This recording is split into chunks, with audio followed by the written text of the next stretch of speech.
Assalamualaikum warahmatullahi wabarakatuh. Alhamdulillah. Alhamdulillahilladzi hadana li hadza wa ma kunna linahtadiya laula an hadanallah. Laqad ja'at rusulu rabbina bil haqq wa nudu an tilkumul jannah uristumuha bima kuntum ta'malun. Asyhadu an la ilaha illallah wahdahu la syarikalah wa nahnu lahu mukhlisun. Wa asyhadu anna Muhammadan abduhu wa rasuluh wa nahnu lahu tabi'un. Allahumma salli wa sallim wa barik ala Muhammadin wa ala alihi wa sahbihi faman tabi'ahum bi ihsanin ila yaumiddin, amma ba'du. Perkenalkan, nama saya Ahmad Nazarudin, berasal dari Gresik. Saya di sini akan menyampaikan tentang menata hati. Allah berfirman di dalam Al-Quran, surat Al-Hadid ayat ke-22 sampai 23. A'udzu billahi minasyaitonir rajim. Ma asaba min musibatin fil ardi wala fi anfusikum illa fi kitabim min qabli an nabraha. Inna dzalika 'alallahi yasir. Likai la ta'sau ala ma fatakum wa la tafrahu bima atakum wallahu la yuhibbu kulla muhtalin fakhur. Tiada suatu bencana yang menimpa di bumi ini melainkan pada dirimu sendiri, ya. Pada diri kita sendiri semua itu tertulis di dalam kitab, yaitu Lauhul Mahfuz. Kami jelaskan yang demikian itu agar kamu tidak bersedih hati terhadap apa yang luput dari kamu dan juga tidak terlalu bergembira apa yang telah diberikan kepadamu. Dan Allah tidak menyukai orang-orang yang sombong lagi membanggakan diri. Jadi di Quran surat Al-Hadid ini ditekankan ketika kita diberi dua, ya. Yang pertama ketika kita diberi sedih, kebanyakan orang menganggap kesedihan itu adalah ujian. Tapi ketika diberi kesenangan maka itu adalah nikmat. Kita lihat dulu. Nah, maka di sini ketika Allah memberikan itu semua, mari kita berpikir sesungguhnya apa nih yang terjadi. Nah, yang pertama ketika manusia itu bersedih agar mereka tidak terlalu berlarut-larut, galau, susah move on, seperti itu kan. Jadi ketika manusia diberi kesedihan, jangan sampai berpikir Allah itu tidak senang, Allah itu tidak memperhatikan, Allah itu tidak melihat. Nah, ini keliru. Kenapa? Karena Allah bisa saja menguji setiap hambanya yang beriman. Ada contoh, ada dua anak yang biasa-biasa aja dan hampir membuat orang tuanya bersedih.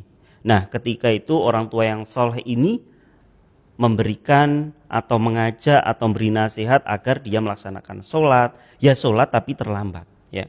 Dan melaksanakan ini, tapi tidak respon dengan cepat. Nah, akhirnya lambat laun orang tuanya ini sudah tua dan akhirnya meninggal. Nah, setelah kejadian meninggal pasti setiap anak ketika ditinggal orang tuanya pasti bersedih. Anak ini bersedih, menyalahkan ini, Allah itu tidak adil dan lain-lain. Akhirnya apa? Dengan orang tua yang meninggal itu, anak ini menjadi soleh ternyata. Jadi ternyata anak ini menjadi hatinya terbuka.